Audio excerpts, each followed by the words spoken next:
If Peter Parker was able to design his entirely own spider armor, then surely that makes him the better, superior Iron Man. This is Groundeffected.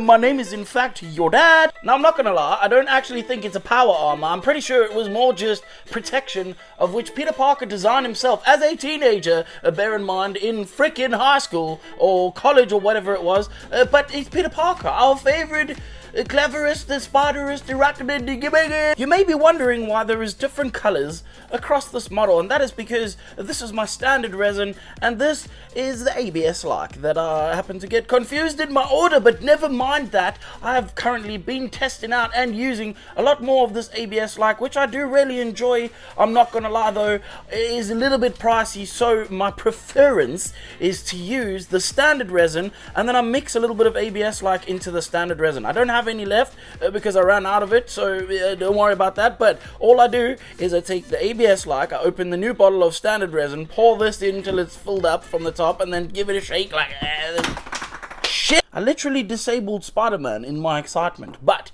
what I was trying to say is, if you are interested in the resins that I use, I really like this resin, and it's been something that I've used on my channel for the last years.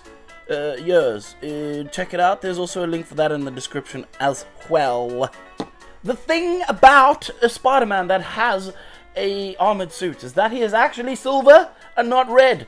So annoyingly, that's going to be one color. I'm still toying with the idea of adding some extra colors, for perhaps an OSL. But mostly what we're going to do is paint a road, a lamp, and a silver spider. Let's stop the falafeling and get straight into doing this video. Now, it wouldn't be a true ground-affected video without some very obscurely hanging a model. Because I always say that if you are not hanging your models in a very dangerous manner, are you even modeling at all? Now, these models were obviously primed in different colors. I'm not sure if you can tell that, but they were. And those colors are Chaos Black for the black parts and this chrome effect, which is a very cheap paint from the cheap store down the road. But the finish is just pretty much fine for what I need it to be. All I need is a silver surface over everything, and I will come back and paint the blacks later. But for now, I am stuck waiting for paint to dry. I guess while we wait, now would be a good time for me to tell you about the sponsor of this week's video, NiceX Collectibles, who create some amazing STLs over on Patreon. And if you join up now, you can be printing your own superhero in the next few hours. So, of course, check them out in the description, and thank you NiceX Collectibles for sponsoring this video. But now, let's get started on painting this model, shall we? The first thing I'm going to do is I'm going to start off with some easier stuff, and that's going to be this little drain cover that is in the base. Of course, this needs to have some form of a metallic look to it, and I know someone out there is going to complain in the future about the color that I chose to paint my drain hole cover, and I don't care. But if you are interested in how I did it, I painted it with a coppery kind of color first, in a dry brushing fashion. Once I was done with that, I then dirtied it up using a bunch of mucking stuff, which is essentially some sort of an effects paint from Citadel. I also came back with a panel line wash, which is the magic wash that you use to put all the recesses a little bit darker, and it looks like you actually paid attention. Now for the little drain that is a pipe in the front of the base. That is going to be a very simple dry brush, but everything that is simple for me is not as simple as it should be, and I'm in fact going to come back with the panel line wash, which is that magic color that I told you about, that just seems to fall into all the crevasses so perfectly. Once I've done that, I'll come back again and put the silver back over the little straps, just to make them stand out and look a little bit different, because you don't want one solid dry brushed pipe, because that looks weird. Now for the bottom part of the base, in the images that I was given as a reference, it looked like it was some form of a sand or dirt. So I painted it with a dirty sand brown color. Brown. I painted it brown and then dry brushed a little bit of a skin tone, which is essentially also just a brown over the top of that. Once I've done that, I come back with Agrax Earthshade, which is a shade, and I spray that into all the shades just to create a little bit more depth, and then dry brush the highlights one more time. I'm pretty much done with that part of the base, so I'm going to move on to the lamp pole. And for the lamp pole, because it's black already, I can easily dry brush with the dark silver over the top of this, making it look metallic. but it is very boring. So in order to bring some life back into that, I spray Drakenhof Nightshade, which is a blue wash, into the shadows of that. On the base part, which is the bottom part, it's the part that the model would stand on, but it's Spider-Man, so he doesn't stand on it. It's confusing, but don't worry about it. It's a road. Painted in road color, which is pretty much a grey. Mostly greys, and that is obviously a boring color. So in order to not make it just boring and gray, I'm gonna spray some of those washes back into the shadows again, but this time not only Agrax, I'm also gonna use Reikland Flesh Shade, which is a little bit orangey, and I'm also gonna take some of that blue that's on the lamp, and I'm gonna paint that into the shadows as well. Coming back at the end with a much larger dry brush, I'm going to dry brush and catch some more of those edges, but then after that I'm gonna paint the little sun stripe line that's on the road with a deck tan. Deck tan game has now officially started. It's not a very long deck tan game, so don't get too excited. But over the top of that, I'm going to use Eandon Yellow. This is a dirty sort of orangey looking kind of yellow, and it's not quite the right color, but I'm going to come back with a sponge and deck tan again, and I'm going to sponge over the middle section of that road stripe. Once I've done that, I'm going to use then Imperial Fist Yellow, and I'm going to sponge that yet again back over the top of that.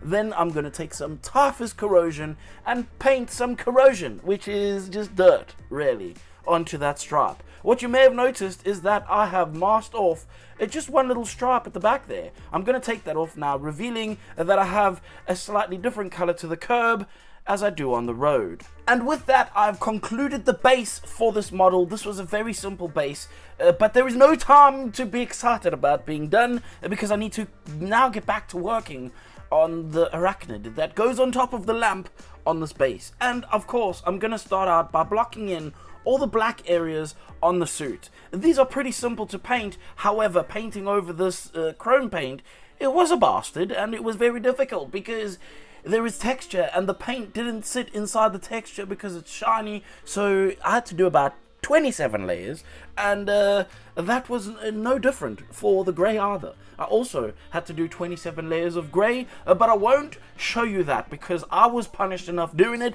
and I don't think you need to be punished by seeing it. Once I had got all of those parts pretty much blocked in, it's time to start working on some of the lines. In the reference, the lines weren't as pronounced as they normally are on a Spider-Man suit, but I prefer a pronounced line. So I'm going to take this marker pen, which has a brush tip, and I'm going to totally cheat, because apparently you cannot use a brush when you are painting models, even if it is a brush pen.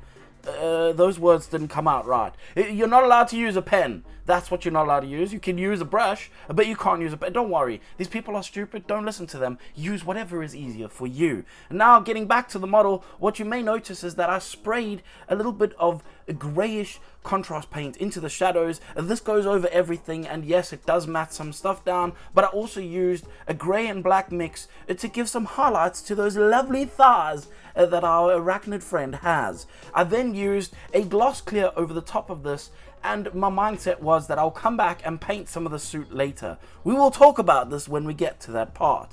I then took those same steps and applied them to the rest of the model. This is going to be the chest and arms and all the rest of it.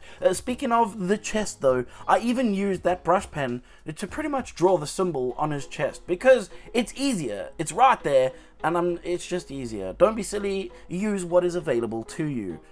Now, obviously, I used the same techniques that I used on the body and the legs to do the arms as well, and same thing for the head too, but on the head there is something a little bit different, and that is the eyes, and the eyes are going to need a little bit more attention paid to them. The crevasses are a little bit deeper, thus meaning that my pen would not really fit into the gap, so I had to use a brush for those specific spaces. On the eye lenses themselves, I'm going to use grey and deck tan in order to build up some form of a highlight over the lens. This doesn't have to be completely perfect, it just needs to look like there is some kind of a highlight hitting those lenses. I'm then going to use Talisar Blue and water it down thinly and paint that over the top of the eyes. Now, getting back to the finish of the entire model, I didn't like how the glass looked, so I came back with a matte and I sprayed that in some strategic places. I also got a bit carried away and ended up spraying it pretty much all over, so I lost all the glass. And rather than cry about it, I just decided to call the model done.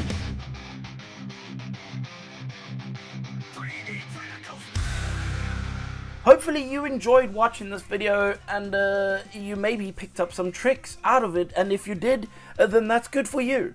Also, this is a very important time for me to tell you, please check out the sponsors of this video because their support means the world to us, and your support to them would obviously mean the world to them too. Now, it is a very important time of the video, and this is where I thank my Patreons for keeping my eyes blinded by the light of the Patreon. And also, it's where I get to tell you that if you didn't like anything you saw in this video, I don't care! And please, can you just kindly fuck off?